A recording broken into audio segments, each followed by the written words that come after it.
भर्ती परीक्षा में आज महत्वपूर्ण टॉपिक लेकर आए हैं, जहां पे पर्वत, पठार, नदियां, झील, महासागर, मैदान एक प्रमुख प्रश्न आते हैं आपकी परीक्षा में। 3 से 4 प्रश्न आज वीडियो की सीरीज देखने के बाद आपकी परीक्षा में 3 से 4 प्रश्न काफी आसानी से सही हो जाएंगे। और अगर आप इस वीडियो के अंत तक बने हैं कॉपी कलम लेकर, यकीनन आप सफलता की राह पर दर कदम आगे बढ़ते जाएंगे। यह सीरीज आप सभी के सिलेक्शन में सबसे अहम और महत्वपूर्ण भूमिका निभाने वाली है। अगर आप इस वीडियो को लर्निंग विद दुर्गेश पे देख रहे हैं, इसका मतलब यह है आप सिलेक्शन के और करीब पहुंच रहे हैं। और आज की सीरीज को कॉपी कलम लेकर बैठेगा, क्योंकि हम ई लर्निंग विद दुर्गेश के संपूर्ण नोट्स के आधार पर आपको पढ़ाएंगे, जो सहायक अध्यापक आशीष सर जो ई लर्निंग विद दुर्गेश के रूप में आज एक सहायक अध्यापक है, उनके नोट्स को हम आपके सामने व्याख्या करेंगे और ये ई लर्निंग विद दुर्गेश पर उपलब्ध है। यहाँ पर सबसे पहले जो हम लोग को पढ़ना है वह पढ़ना है महासागर, माने सागर और महासागर से संबंधित वो महत्वपूर्ण प्रश्न जहां से आपकी भर्ती परीक्षा में बार बार सवाल आते हैं। माने आज के टॉपिक ये बता देगा कि यह टॉपिक उतनी महत्वपूर्ण है जितना कि आपका सिलेक्शन, क्योंकि अब की बार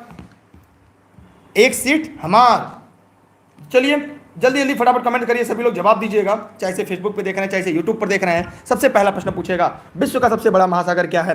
महासागर भी आपके पाठ्यक्रम में है, महासागर भी आपके सिलेबस में है, तो हम चाहेंगे कि जो भी पाठ्यक्रम आपके सिलेबस में हो वहां से एक भी प्रश्न गलत ना होने पाए। ठीक है, तो आप लोग तैयार हैं? सभी लोग फटाफट कमेंट करिए।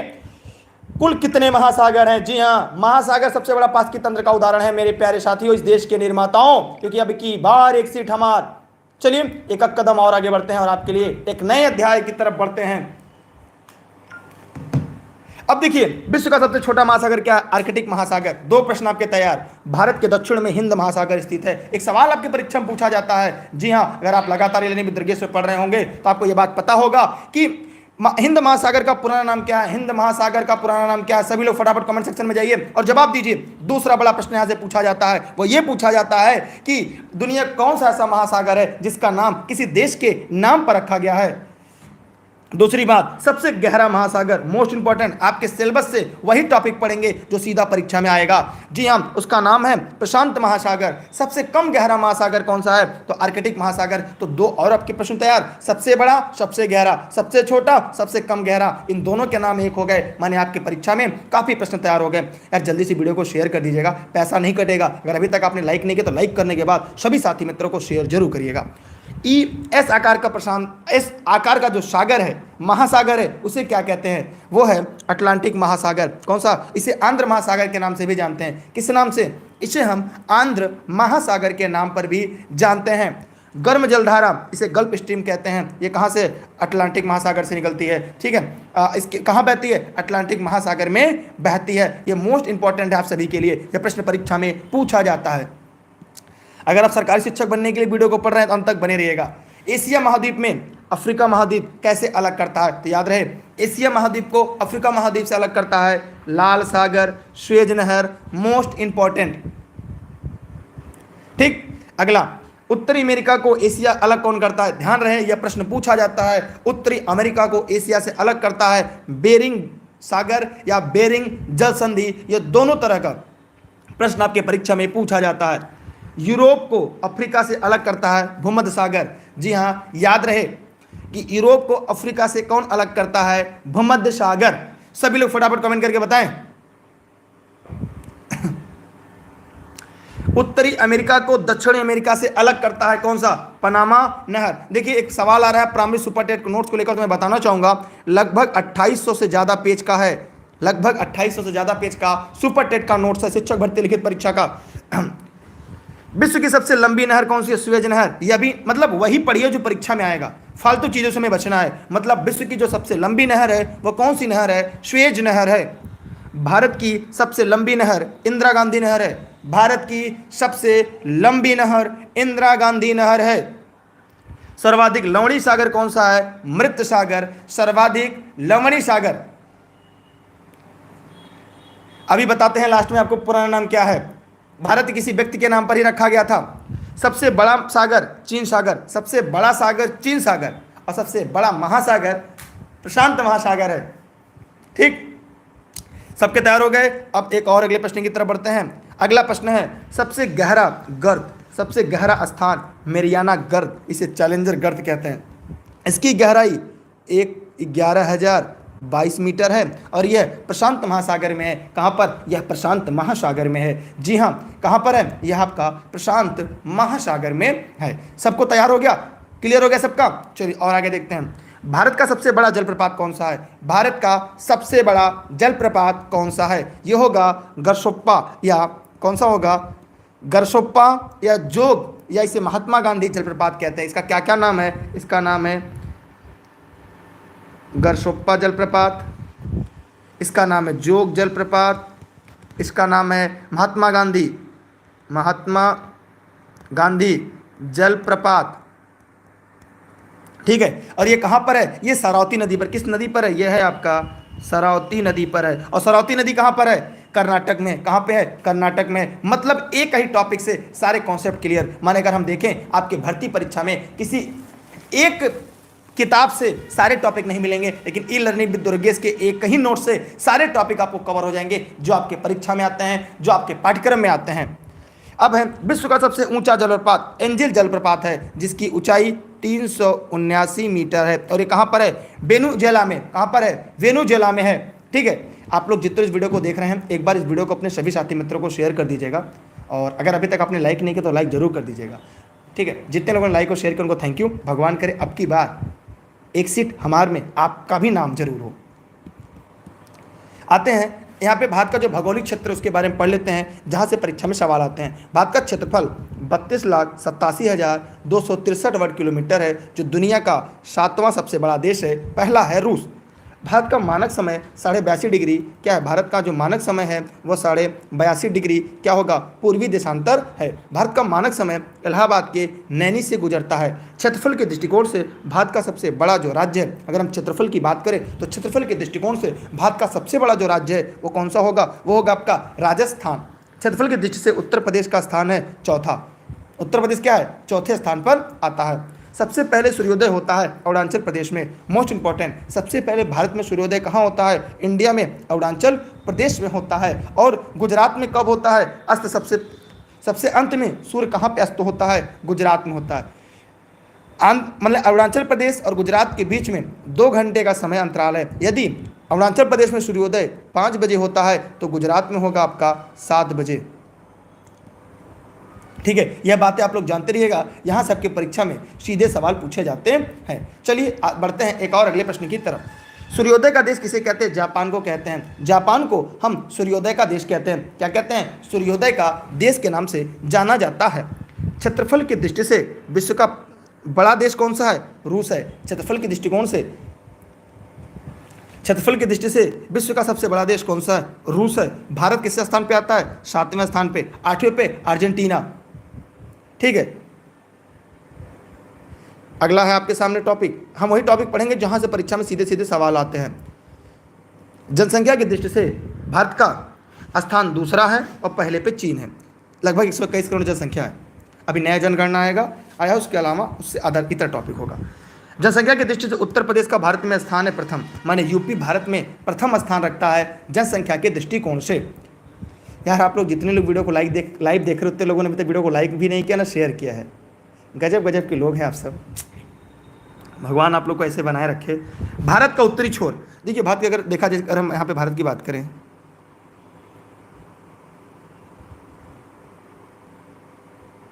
ठीक है, अगर हमें भारत की बात करें तो जो भारत का उत्तरी छोर, उत्तर में कहाँ पे है? ये उत्तरी छोर है, उसे हम क्या कहते हैं? इंद्राकौल कहते हैं। क्या कहते हैं? इंद्राकौल। ये जम्मू कश्मीर अब लद्दाख में, कहाँ पर है? अब ये लद्दाख में। ठीक है, उसके बाद भारत का दक्षिणी छोर जो है वो कन्याकुमारी है।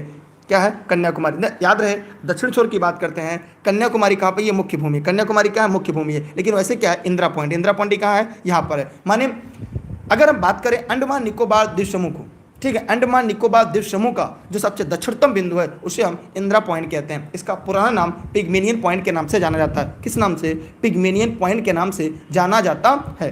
ठीक है, आज के टॉपिक के बाद आपको बाहर से कुछ भी नहीं पढ़ना पड़ेगा, एक ही वीडियो लेक्चर में आपका सारे कॉन्सेप्ट हो जाएंगे, या तो आप घर बैठे नोट्स भी प्राप्त कर सकते हैं। पूर्वी छोर की बात करें तो वालांगू है अरुणाचल प्रदेश में। क्या है? वालांगू है। इसे एक नाम से और जानते हैं, उसे कहते हैं कीवीथू। क्या कहते हैं? उसे हम कीवीथू के नाम से जानते हैं। पश्चिमी छोर सरकरी, गुजरात में यहाँ पे सरकरी, कैसे गौरमोता के नाम से भी जानते हैं। गौरमोता या गौर माता के नाम से भी जानते हैं। तो हम लोगों ने देख लिया भारत के पश्चिमी बिंदु, पूर्वी बिंदु, उत्तरी बिंदु, दक्षिणी बिंदु। समझ में आया सबको? आप सभी को बहुत बहुत धन्यवाद जितने लोगों वीडियो को शेयर और लाइक किया है। Thank you. भगवान करे इसी तरह आप लोग मेहनत करते रहो, यही प्रक्रिया आपके परीक्षा में अब की बार एक सीट हमारे को दिलाकर छोड़े। ठीक है, आप लोग इसकी स्क्रीनशॉट अपने पास जरूर रख लीजिएगा। सभी लोग स्क्रीनशॉट कर लें। लाइक करने से मुझे पैसे नहीं मिलेंगे, लोगों तक पहुंचेंगे। देखिए, भारत का लिंगानुपात देखा जाए तो भारत का अगर लिंगानुपात देखा जाए, लिंगानुपात का मतलब होता है सेक्स रेशियो। सेक्स रेशियो की अगर हम बात करें तो 943 महिला हैं। भारत में कितनी है? 943 महिला 1000 पुरुषों पे है। सबसे ज़्यादा अगर देखा जाए लिंगानुपात केरल का, और सबसे कम कहाँ पर है? आपके हरियाणा का। उत्तर प्रदेश का लिंगानुपात क्या है? कमेंट करके बताइएगा। भारत का सर्वाधिक लिंगानुपात 1051 केरल का है और सबसे कम हरियाणा का है। सर्वाधिक साक्षरता वाला राज्य क्या है? केरल है। यह भी आपकी परीक्षा में सवाल पूछा जाता है। न्यूनतम साक्षरता वाला राज्य क्या है? बिहार। ये एक एक टॉपिक हम जोड़ते चलेंगे। ऐसा नोट्स है जहां से सिलेक्शन आपको आएगा। जी हाँ, 912 अनुपात 1000, मान 1000 पुरुषों पर 912 महिलाएं हैं। भारत का सर्वाधिक जनघनत्व कितना है? 382। भारत का जो अगर घनत्व देखा जाए कितना है? 382 व्यक्ति प्रति वर्ग किलोमीटर सर्वाधिक। वैसे भारत का घनत्व कितना है? कमेंट करके जवाब दीजिएगा। सर्वाधिक जनघनत्व कहाँ पर है? बिहार में। माने मैदानी क्षेत्रों में सबसे ज़्यादा जो जनघनत्व होता है वो है। ठीक। न्यूनतम जनघनत्व अरुणाचल प्रदेश का है, 17 व्यक्ति प्रति वर्ग किलोमीटर। ठीक है, न्यूनतम जनघनत्व कहाँ है? अरुणाचल प्रदेश में 17 व्यक्ति प्रति वर्ग किलोमीटर। मध्यरात्रि का देश नॉर्वे। मध्यरात्रि का देश किसे कहते हैं? नॉर्वे को कहा जाता है। ठीक, आगे चलते हैं। अगला, उत्तर प्रदेश में सर्वाधिक लिंगानुपात कहाँ पे है? जौनपुर का है। कितना है? 1000 पुरुषों पर 1024 महिला है। ये जौनपुर का लिंगानुपात है। किसका? जौनपुर जनपद का, जिसे हम सिराजे हिंद कहते हैं। मैं भी जौनपुर जनपद से हूँ। आप बताइए आप उत्तर प्रदेश के किस जिले से हैं? कमेंट करके जरूर जवाब दीजिएगा। ठीक है, सभी लोग स्क्रीनशॉट कर लें। आगे हम आते हैं, झील से भी प्रश्न है आपके सिलेबस में। पर्वत है, पठार है, नदी है, झील है, तो ये झील को भी हम लोग पढ़ लेते हैं जहाँ से आपके परीक्षा में सवाल पूछे जाते हैं। भारत की सबसे बड़ी मीठे पानी की झील क्या है? बुलर झील। ये कहाँ पर है? जम्मू और कश्मीर में है। ठीक है, अब है भारत की सबसे बड़ी खारे पानी की झील कहाँ पे? सांभर झील, राजस्थान में। भारत की सबसे बड़ी खारे पानी की झील कौन सी है? सांभर झील है। कहाँ पे? राजस्थान में है। ठीक, देखिए नोट्स के लिए आप लोग इस नंबर पर व्हाट्सएप करके जानकारी ले सकते हैं। घर बैठे आपको संपूर्ण नोट्स मिल जाएंगे। देखिए, अब की बार एक सीट हमार। मेरी क्लास आप सभी को निःशुल्क देशित में राष्ट्रीय में उपलब्ध है।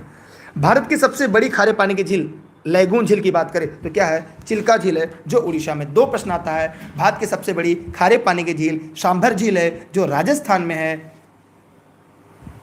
ठीक, दूसरी बात, भारत की सबसे बड़ी खारे पानी की लैगून झील, चिल्का झील है। दोनों याद रखिएगा। सबसे बड़ी झील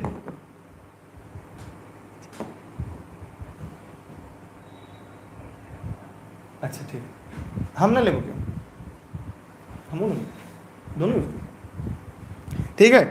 यहां पर हम लोगों ने देखा जौनपुर। नौसेना का प्रशिक्षण केंद्र स्थापित है चिल्का झील के पास। नौसेना का प्रशिक्षण केंद्र स्थापित है, बढ़िया है। नौसेना का प्रशिक्षण केंद्र स्थित है चिल्का झील के पास। कहां पे? चिल्का झील के पास। ठीक है, और आगे चलते हैं। भारत की एकमात्र क्रेटर झील कौन सी है? लोनार झील। ये महाराष्ट्र में है। क्रेटर झील क्या होता है? जैसे जब यहाँ पे ज्वालामुखी का उद्गार होता है, ध्यान से रहे, जब यहाँ ज्वालामुखी का उद्गार होता है, इसे कहते हैं ग्रीवा या बीवर कहते हैं, ऊपर को हम क्रेटर कहते हैं। जब सशक्त ज्वालामुखी होता है, एक बार उद्गार होने के बाद ज्वालामुखी से लावा नहीं निकलता, उसमें वर्षा का जल जुट इकट्ठा हो जाने से एक झील बनता है, जिसे हम किस नाम से? क्रेटर झील के नाम से जानते हैं। और इस झील में नहाने के बाद व्यक्ति की कुष्ठ रोग बीमारी खत्म हो जाती है, समाप्त हो जाती है। श्रीनगर का गहना मुकुट किसे कहते हैं? श्रीनगर का गहना या मुकुट किस झील को कहा जाता है? बताइए सभी लोग फटाफट कमेंट करके। एक बार और आप लोग जोर लगाकर शेयर कर दीजिएगा। अगली क्लास की लिंक आपको टेलीग्राम पर मिलेगी, तुरंत आप लोग टेलीग्राम ज्वाइन कर लीजिएगा, जितने लोग अभी नए आ रहे हैं सभी लोग। ठीक है, याद रहे, हाँ नोट्स जरूर ले लीजिएगा सभी लोग। गहना क्या है? डच झील, डल झील को कहते हैं, जो जम्मू और कश्मीर में हो। भारत की सबसे गहरी झील क्या है? चिल्का झील। ये उड़ीसा में है। और यही जो चिल्का झील उड़ीसा में है, ये लैगून झील है, खारे पानी की सबसे बड़ी। ठीक है, चाहे तो इसकी स्क्रीनशॉट रख लें, बाकी आपकी मर्जी। भारत की सबसे बड़ी कृत्रिम झील कौन सा है? गोविंद सागर झील है। भारत की सबसे बड़ी कृत्रिम झील कौन सी है? गोविंद सागर झील है। ये कहां पर है? ये भी राजस्थान में है। देखिए पीडीएफ उपलब्ध नहीं होगा क्योंकि लोग इसका मिसयूज करते हैं, आपको घर बैठे आपको नोट्स मिल जाएगा, ठीक है। अब देखिए विश्व की एकमात्र तैरता हुआ झील कौन सा है? लोकटक झील मणिपुर में है। लोकटक झील मणिपुर में है। मोस्ट इंपॉर्टेंट, विश्व का एकमात्र तैरता हुआ झील है। विश्व की सर्वाधिक मीठे पानी की झील कौन सी है? Lake superior. ये कहां पर है? यूएसए में है, ठीक। विश्व की सबसे गहरी झील कौन है? बैकाल झील। ये कहां पर है? रूस में है, ठीक है। कहां पर है? ये रूस में है। विश्व की सबसे खारे पानी की झील कौन है? टर्की की वान झील। ये क्या है? विश्व की सबसे खारे पानी की जो झील है वो क्या है? टर्की की वान झील। कौन सी है? टर्की की वान झील है। सर्वाधिक ऊंचाई पर स्थित झील कौन सी है? टिटिकाका झील। ये कहां पर? यूएसए में है। झील के सभी टॉपिक को, सभी कॉन्सेप्ट को हम लोग क्लियर कर देंगे। सभी नोट्स आपको उपलब्ध हैं, इसलिए इस नंबर पर व्हाट्सएप करके जानकारी ले लें। सभी नोट्स यहाँ पे उपलब्ध हैं। ई लर्निंग विद दुर्गेश के ऑफिस का नंबर है, जहाँ से मैं निःशुल्क एज ए गेस्ट के रूप में डेली निःशुल्क क्लास आपके लिए लेकर आता हूँ। अब देखिए एशिया की सबसे ऊंची खारे पानी की झील कौन सी है? पैगांग झील है। माने इसके पढ़ने के बाद झील का एक भी प्रश्न गलत नहीं होगा। भारत का क्षेत्रफल संपूर्ण विश्व के क्षेत्रफल का 2.42% है, लेकिन दुनिया की 17.5% जनसंख्या निवास करती है, जो दुनिया का सबसे बड़ा क्षेत्रफल पर है। भारत के उत्तर से दक्षिण का जो विस्तार है, आइए ध्यान से देखते हैं। अगर भारत से उत्तर से दक्षिण विस्तार देखा जाए तो ये हो जाएगा 3214 किलोमीटर, जबकि पश्चिम से पूरब अगर देखा जाए तो 2933 किलोमीटर है। भारत की स्थल सीमा की लंबाई कुल कितना है? लगभग 15,200 किलोमीटर है। तट सीमा की लंबाई 7,516.6 किलोमीटर है लगभग। मुख्य भूमि तटीय भाग की लंबाई लगभग 6100 किलोमीटर है। सर्वाधिक लंबी तटरेखा वाला राज्य गुजरात है, जिसकी लंबाई 1663 किलोमीटर है। भारत के 9 राज्य हैं जो तटरेखा पर हैं। देखिए आइए के बारे में देख लेते हैं, कौन कौन से राज्य हैं जिनकी तटवर्ती सीमा है। देखिए सबसे पहले यहाँ पर आपको गुजरात, उसके बाद महाराष्ट्र, छोटा सा गोवा, फिर आपका कर्नाटक, फिर केरल। तो ये हो गए 5 राज्य। ये पांचों राज्य अरब सागर को स्पर्श करते हैं। किसको? अरब सागर को। अरब सागर को 5 राज्य स्पर्श करते हैं, जिसमें कौन कौन से हो गए आपके? जैसा कि मैंने बताया, सबसे पहले गुजरात, फिर महाराष्ट्र, गोवा, कर्नाटक और केरल। ये 5 राज्य हैं जो समुद्र तट से भी सीमा बनाते हैं और अरब सागर को भी स्पर्श करते हैं। आपकी परीक्षा में पूछा जाता है निम्नलिखित में से किस सीमा अरब सागर स्पर्श करती है, किसकी नहीं करती है। फिर आगे देखिएगा। और उसके बाद इधर आते हैं पूरब की तरफ, यहाँ पर आपका तमिलनाडु है, आंध्र प्रदेश है, फिर आपका उड़ीसा है, फिर पश्चिम बंगाल है। तो 4 राज्य हो गए। ये किसको करते हैं? ये बंगाल की खाड़ी को, किसको? बंगाल की खाड़ी को स्पर्श करते हैं। तो कुल कितने राज्य हो गए? 9। गुजरात, आंध्र प्रदेश, महाराष्ट्र, गोवा, केरल, तमिलनाडु, उड़ीसा, कर्नाटक, पश्चिम बंगाल। ये 9 राज्य हैं जो समुद्र सीमा बनाते हैं। सबका क्लियर हो गया ना? आप इसकी स्क्रीनशॉट रख ले। ऐसी नोट्स है जिसके बाहर आपके परीक्षा में सवाल ही नहीं आएगा। इसलिए मैं बार बार कहता हूं वीडियो को ज़्यादा से ज़्यादा लोगों तक शेयर करिए। कर भला तो हो भला। आपके द्वारा शेयर किया गया एक वीडियो किसी की जिंदगी बना सकता है। आगे हम बात करते हैं सबसे छोटी तटरेखा वाला राज्य कौन सा? गोवा। और सबसे बड़ी अगर पूछा जाए तो आपका गुजरात। दोनों प्रश्न आपकी परीक्षा में काफ़ी महत्वपूर्ण है। आइए कुछ शब्दावली इसको छोड़ देते हैं। आपको आते हैं नदी, पर्वत, पठार की बात पढ़ते हैं। यार आप लोग ऐसा काहे करते हैं? अगली क्लास के लिए आप लोग तैयार रहिएगा। भारत की सबसे लंबी पवित्र नदी कौन सी है? गंगा, जिसकी लंबाई 2525 किलोमीटर है। गंगा नदी की सबसे लंबी सहायक नदी जो है वो कौन सी है? गंगा नदी की सबसे लंबी सहायक नदी कौन सी है? कमेंट करके जवाब दीजिएगा सभी लोग। वो है आपकी यमुना नदी। यमुना कहाँ से निकलती है? गंगा कहाँ से निकलती है? कमेंट बॉक्स में जाइए और कमेंट करके बताइए सभी साथी जितने इस वीडियो को लाइव देख रहे हैं। जल्दी कमेंट कर बताइए सभी लोग, फटाफट कमेंट करके बताइए। प्रायद्वीपीय भारत की सबसे लंबी नदी है गोदावरी। प्रायद्वीपीय भारत की सबसे लंबी नदी गोदावरी है। दक्षिण भारत की बूढ़ी गंगा, बृहद गंगा गोदावरी को कहते हैं।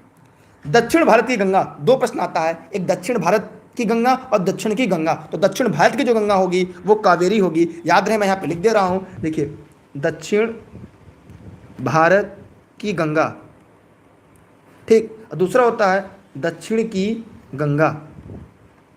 तो दक्षिण भारत की गंगा किसे कहते हैं? एक कावेरी नदी को कहते हैं। किस नदी को? कावेरी नदी को कहते हैं। और दक्षिण की गंगा गोदावरी नदी को कहते हैं। ये दोनों प्रश्न आपकी परीक्षा में पूछा जाता है और मैं चाहते हैं कि जितनी भी टॉपिक पढ़ें, ठीक है, इसकी पीडीएफ नहीं, घर बैठे इसकी नोट्स आप प्राप्त कर सकते हैं। संपूर्ण नोट्स, ये तो केवल एक विषय का है। आप सीडीपी हो, चाहे जीवन कौशल हो, शिक्षण कौशल हो, चाहे आपकी मैथमेटिक्स हो, संस्कृत हो, अंग्रेजी हो, चाहे टेट के हो, चाहे सुपर टेट के हो, सभी नोट्स आपको उपलब्ध हैं। राष्ट्रीय अगला है राष्ट्रीय नदी का दर्जा किसे मिला है? गंगा नदी को राष्ट्रीय नदी का दर्जा मिला है। इसमें रहने वाली डॉल्फिन को भी जलीय जीव घोषित किया गया है। ठीक है, सबसे बड़ा विश्व का डेल्टा बनाने वाली नदी क्या है? गंगा और ब्रह्मपुत्र। कौन सा डेल्टा बनाती है? सुंदरवन का डेल्टा बनाती है। कौन सा डेल्टा बनाती है? सुंदरवन का डेल्टा बनाती है। डेली क्लास इसी टाइम होती है। गंगा नदी को बांग्लादेश में क्या कहा जाता है? पद्मा नाम से बुलाते हैं। ब्रह्मपुत्र नदी को क्या कहते हैं? जमुना कहते हैं। कहाँ पे? बांग्लादेश में। और पद्मा और जमुना के मिलने से कौन सी नदी बनती है? संयुक्त धारा मेघना बनती है। क्या बनती है? मेघना। अभी मैं डायग्राम बनाकर क्रिएट कर दूंगा, जब इसको हम लोग मैराथन क्लास में पढ़ेंगे तब। गंगा और ब्रह्मपुत्र के संयुक्त जलधारा को बांग्लादेश में मेघना कहते हैं। आगे चल के इससे बराक नदी भी मिल जाती है। आगे आपके सामने है, देखिए मैं यहाँ पे छोटा सा एग्जाम्पल देके बता देता हूँ ताकि कॉन्सेप्ट आपका क्लियर रहे।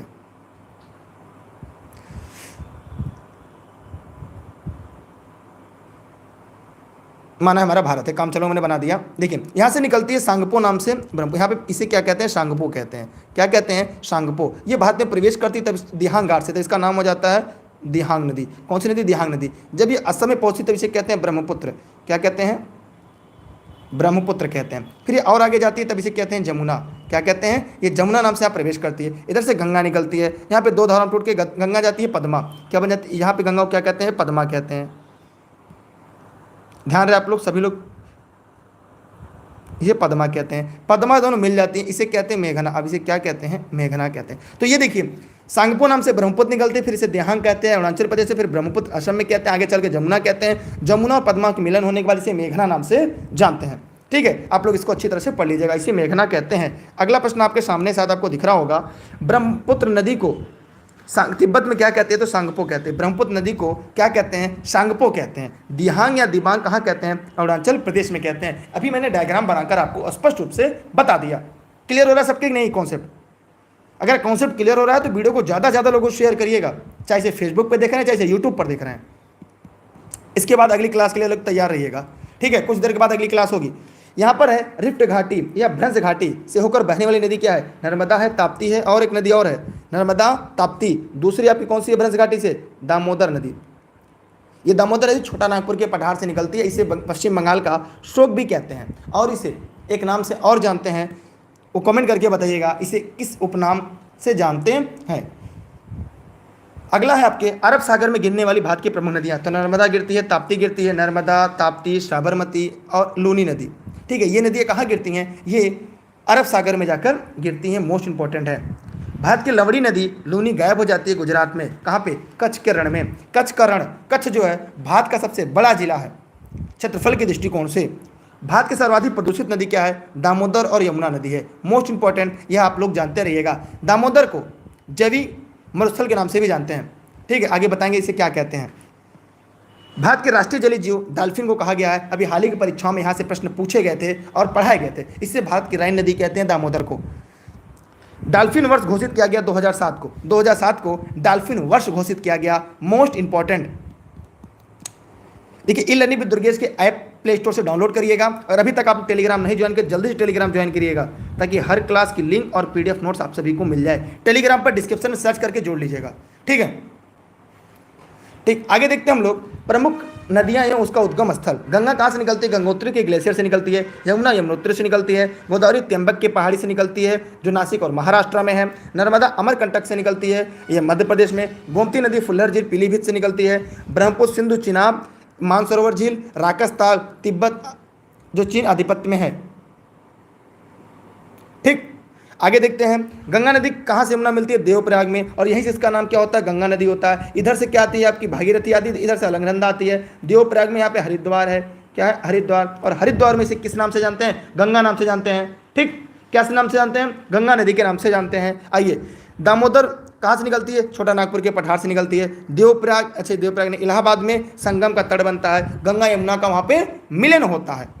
स्क्रीनशॉट कर लीजिएगा सभी लोग।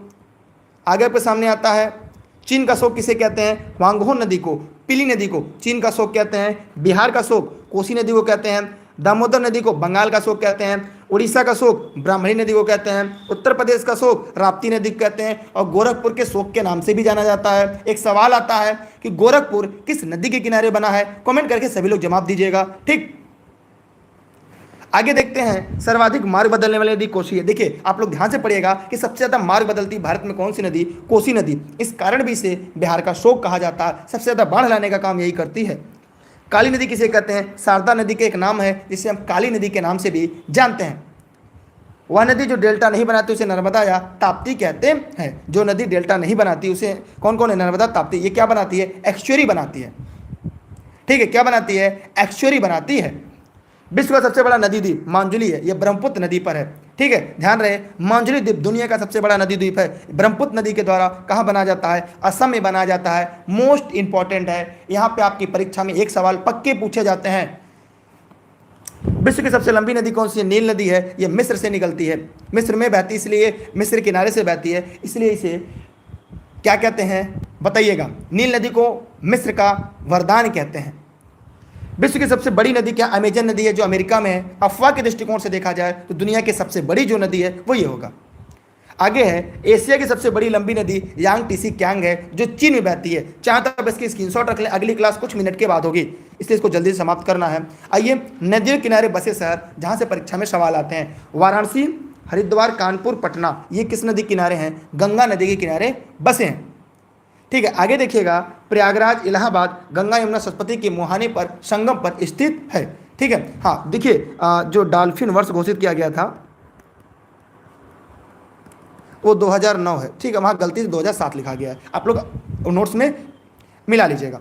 दिल्ली, आगरा और मथुरा किस नदी किनारे है, यमुना नदी के किनारे है। ठीक है, अनूप जी ने बता दिया है। ठीक है, अब उज्जैन किस नदी किनारे है, शिप्रा नदी किनारे है। एक प्रश्न यहाँ से पूछा जाता है, लोग गलती करते हैं। ठीक, आगे देखिएगा, अहमदाबाद किस नदी किनारे है, साबरमती। सूरत किस नदी किनारे है, ताप्ती नदी। गोरखपुर किस नदी किनारे है, राप्ती नदी। लखनऊ, जौनपुर किस नदी किनारे है, गोमती नदी किनारे है। ठीक, आगे देखते हैं, पणजी मांडवी नदी किनारे, हैदराबाद मूसी नदी किनारे है। स्क्रीनशॉट ले लीजिएगा, यहाँ से प्रश्न आए तो परीक्षा में गलत ना होने पाए, ऐसी नोट्स है जो सभी टॉपिक का पूरा निचोड़ है, क्योंकि अब की बार एक सीट हमार। ठीक, आइए ध्यान से देखते हैं, हैदराबाद, मूसी, श्रीनगर, झेलम, नासिक, गोदावरी नदी किनारे। भारत का सबसे ऊंचा बांध, भारत का सबसे ऊंचा बांध कौन सा है, टिहरी बांध। ये कहां पर है, उत्तराखंड में है। ठीक है, अगला है, भारत का सबसे लंबा बांध क्या है, हीराकुंड बांध, महानदी, उड़ीसा पर है। माता तिला बांध, रानी लक्ष्मीबाई बांध, बेतवा नदी पर है, ललितपुर में। उत्तर प्रदेश स्पेशल में भी इसका जिक्र किया गया है, नोट्स में आपको मिलेगा। कोयना बांध कहां पर है, कोयना नदी पर, यह महाराष्ट्र में है।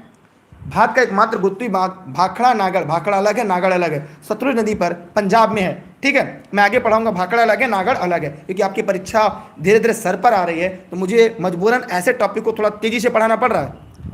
बाण सागर, जवाहर सागर, महात्मा गांधी सागर बांध किस नदी पर है, चंबल नदी पर बना है। किस नदी पर, चंबल नदी पर बना है। ये बहुत ही महत्वपूर्ण नोट्स है, आप लोग जरूर मंगा लीजिएगा, क्योंकि अब की बार एक सीट हमार। कावेरी जल विवाद किन राज्यों के बीच है, कर्नाटक और तमिलनाडु के बीच नदी विवाद है। सिंधु जल विवाद में क्या है, भारत को 20% जल यूज करना है, पाकिस्तान को 80% इस्तेमाल करना है। और ये चेमा युंगडुंग ग्लेशियर से निकलती है। सिंध नदी को इंडस रिवर कहते हैं, इसलिए इसका नाम इंडिया पड़ा है। दामोदर नदी घाटी किसे कहते हैं, दामोदर नदी को हम जैविक मरुस्थल के नाम से जानते हैं। यह सारे प्रश्न ऐसे हैं जो परीक्षाओं में बार बार पूछे जाते हैं। मैंने आज की सीरीज के बाद आपके नदी वाले टॉपिक जो पूरी तरह से कॉन्सेप्ट क्लियर हो जाएंगे। कावेरी जल विवाद, अच्छा ये हो गया। फरक्का परियोजना कहाँ पे है, गंगा नदी पर, पश्चिम बंगाल में है। सरदार सरोवर बांध नर्मदा नदी पर है, कहाँ पे, गुजरात में। पेरियार परियोजना कहाँ पर है, पेरियार नदी कहाँ पे है, केरल में, यह भी अरब सागर में गिरती है। मयूराक्षी परियोजना मयूराक्षी नदी पर है, पश्चिम बंगाल, मोस्ट इंपॉर्टेंट। रिहंद नदी परियोजना उत्तर प्रदेश में। चलिए बाकी की जो सीरीज है वो हम लोग अगले वीडियो लेक्चर में पढ़ लेंगे, ठीक है। इसके बाद की जो है उसमें अलग, अच्छा इसी में ख़त्म कर लेते हैं, बस थोड़ा सा और है, थोड़ा सा और पढ़ लेते हैं। अगली क्लास कुछ देर के बाद शुरू होगी, ठीक है। हाँ देखिए, नोट्स के लिए आप इस नंबर पर व्हाट्सएप करके जानकारी ले लीजिएगा, व्हाट्सएप नहीं से मैं कॉल करके जानकारी ले लीजिएगा। सभी नोट्स आपको उपलब्ध हैं जौनपुर जनपद के सिराजे हिंद से। ढेर सारी किताबें पढ़ने से बढ़िया एक बेहतर नोट्स पढ़ना, समय कम है, एक ही जगह सब कुछ मिल जाएगा। देखिए, विश्व की सबसे प्राचीनतम पर्वतमाला अरावली है, मोस्ट इंपॉर्टेंट पूछा जाता है। अरावली पर्वत की सबसे ऊंची चोटी गुरु शिखर है, राजस्थान में 1722 मीटर। हिमालय की उत्पत्ति तेथिस महासागर के मलबा के वलित होने से हुई थी, इसलिए इसे हम नववलित पर्वत कहते हैं। भारत की सबसे ऊंची चोटी केटू गाढ़वी आस्टीन है, 8611 मीटर, जो ट्रांस हिमालय की सबसे ऊंची चोटी मानी जाती है। विश्व की सबसे ऊंची चोटी माउंट एवरेस्ट है, 8848 मीटर, कुछ किताबों में 8850 मीटर मिलता है। ये नेपाल में है, जिससे वहाँ पे सागर माथा के नाम से जानते हैं। यार वीडियो को शेयर कर दीजिएगा, ठीक। इसे क्या कहते हैं, उसे सागर माथा के नाम से जानते हैं। आगे हम लोग देखते हैं विश्व की सबसे लंबी पर्वतमाला एंडीज पर्वतमाला है। ये कहाँ पर है, ये उत्तरी अमेरिका महाद्वीप में है, उत्तरी अमेरिका महाद्वीप में है, ठीक है। हिमालय पर्वत को क्या कहते हैं, सागर माता नेपाल में कहते हैं, इसे विश्व की माता कहते हैं। इसे कोमोलंगमा तिब्बत में कहते हैं, अर्थात चोमोयंगमा, ठीक है। इसे बर्फ की देवी कहते हैं, क्या कहते हैं, बर्फ की देवी के नाम से जाना जाता है। इलायची की पहाड़ियाँ, कोडमम की पहाड़ियों को केरल में हम इलायची की पहाड़ियों के नाम से जानते हैं, ठीक। अब हम आगे चलते हैं, ध्यान से देखिएगा। नीलगिरी की पहाड़ियाँ केरल तथा तमिलनाडु में है। नीलगिरी की जो पहाड़ियाँ हैं कहाँ पर है, यह केरल और तमिलनाडु के बीच में है। नीलगिरी की सबसे ऊंची चोटी का नाम बताइएगा। दक्षिण भारत की सबसे ऊंची चोटी है अनाईमुड़ी, यह 2695 मीटर है।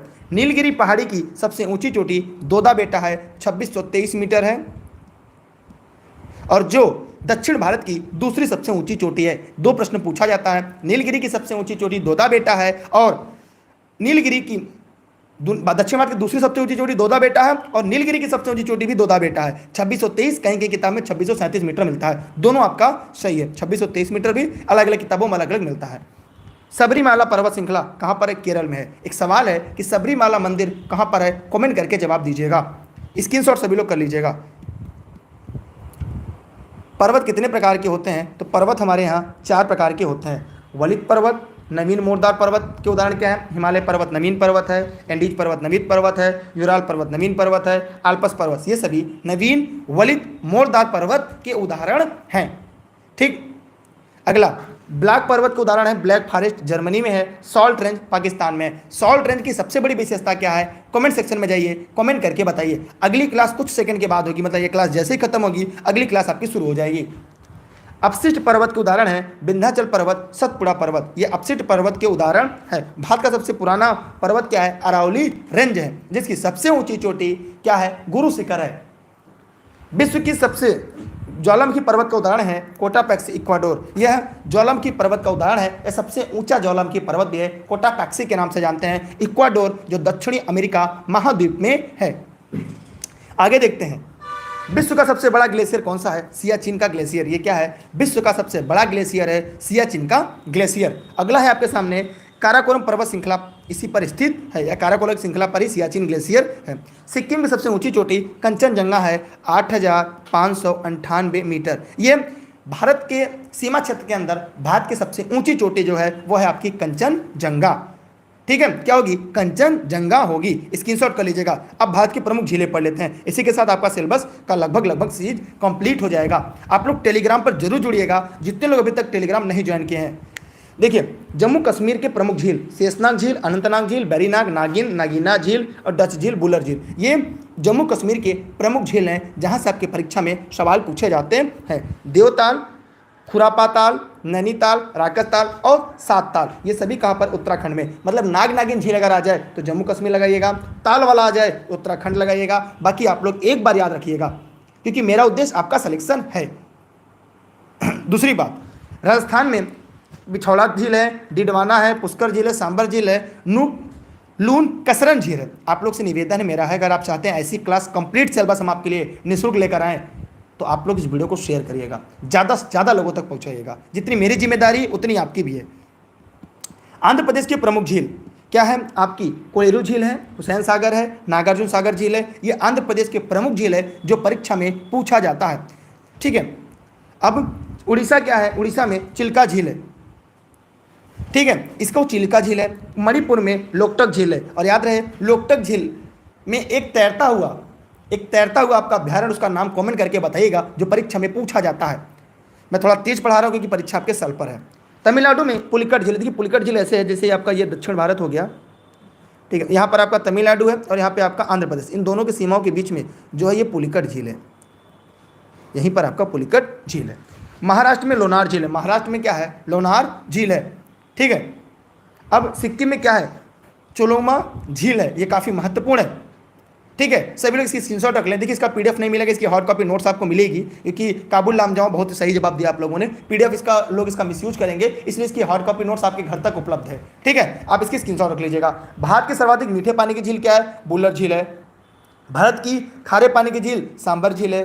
भारत की सबसे बड़ी खारे पानी की झील लैगून झील में चिल्का झील आती है। अगर लैगून पूछेगा तो चिल्का, और खाली खारा पानी पूछेगा तो सांभर झील मोस्ट इंपॉर्टेंट है। अगला है, देखिए यहीं से आपका पठार है और यहीं से आपका सिलेबस खत्म। विश्व का सबसे ऊंचा पठार है पामीर का पठार, इसे हम तिब्बत के पठार के नाम से भी जानते हैं, ठीक है। विश्व के दुनिया का छत पामीर के पठार को कहते हैं। छोटा नागपुर का पठार कहाँ है, भारत का रूर कहते हैं। ये कहाँ पर है, ये झारखंड में है। धारवाड़ का पठार कर्नाटक में है, ठीक है। मालवा का पठार मध्य प्रदेश में है। दक्कन का पठार महाराष्ट्र में है। छोटा नागपुर का पठार झारखंड में है, जहाँ से दामोदर नदी निकलती है। भारत के सर्वाधिक क्षेत्रफल पर स्थित पठार दक्कन का पठार है। इसी के साथ आज की क्लास यहाँ पे समाप्त होती है। आप लोग घर बैठे सभी क्लास और नोट्स के लिए इस नंबर पर व्हाट्सएप करके जानकारी ले लेंगे। आपके लिए UP TET, C TET, super TET, MP TET, Uttarakhand TET सभी के नोट्स आपको यहाँ पर उपलब्ध हैं, घर बैठे सब प्राप्त कर सकते हैं। ये मेरी क्लास यहाँ पर निःशुल्क देशित में राष्ट्रित में है। अगली क्लास कुछ मिनट के बाद होगी, तुरंत जुड़िएगा टेलीग्राम पर। अगली क्लास के लिए तुरंत जुड़िएगा, क्योंकि आपका जो क्रैश कोर्स चल रहा है अब की बार एक सीट हमार की, तुरंत जुड़िएगा। दुर्गेश सर सर्च करेगा। जितने लोग अभी तक टेलीग्राम नहीं ज्वाइन किए हैं वहां पे आपको सभी पीडीएफ नोट्स उपलब्ध हो जाएंगे ई लर्निंग विद दुर्गेश पर। अगर फेसबुक पे देख रहे हैं ई लर्निंग विद दुर्गेश है, Instagram, Twitter, YouTube e learning with Durgesh है, क्योंकि अब की बार एक सीट हमार। कुछ देर के बाद जुड़ते हैं। बहुत बहुत धन्यवाद। जितने लोगों ने वीडियो को शेयर किया है, लाइक किया है, उन सभी को दिल से थैंक यू। और अनलाइक करने वाले को भगवान ऐसे बुद्धि विवेक बनाए रहे, वो ऐसे जिंदगी भर करते रहे। और बाकी आप सब अपनी मंजिल की तरफ आगे बढ़ते रहें। जिस मनोभाव के साथ आप पढ़ रहे हैं, अपने माँ बाप का सपना पूरा करें, अपने परिवार का सपना पूरा करें। बतौर शिक्षक के रूप में जल्द से जल्द तैनाती लें आप लोग, और आप लोग उस देश, उस समाज के नौनिहालों को एक नई दिशा, एक नई राह पे ले चले। आप सबका बहुत बहुत धन्यवाद। बस आप लोग वीडियो को ज़्यादा ज़्यादा लोगों तक शेयर करते रहिएगा। अगली क्लास कुछ सेकंड के बाद आ रही है। बहुत बहुत धन्यवाद। जय हिंद, जय भारत। रेस के घोड़े रेस में अच्छे लगते, खेत में नहीं। Thank you, bye bye. Video को शेयर जरूर करिएगा, क्योंकि कर भला तो हो भला। Bye bye, thank you. Screenshot रख लिए, नोट्स घर बैठे प्राप्त कर सकते हैं भैया, घर बैठे संपूर्ण नोट्स, और घर बैठ के प्राप्त करिए, क्योंकि समय कम है। और नोट्स एक ऐसी चीजें होती हैं जो सभी चीजों का निचोड़ होता है। एक घंटे में हमने इतनी टॉपिक को पढ़ लिया, इससे बाहर आपकी परीक्षा में सवाल नहीं आएगा, इससे बात की गारंटी है, क्योंकि अब की बार एक सीट हमार।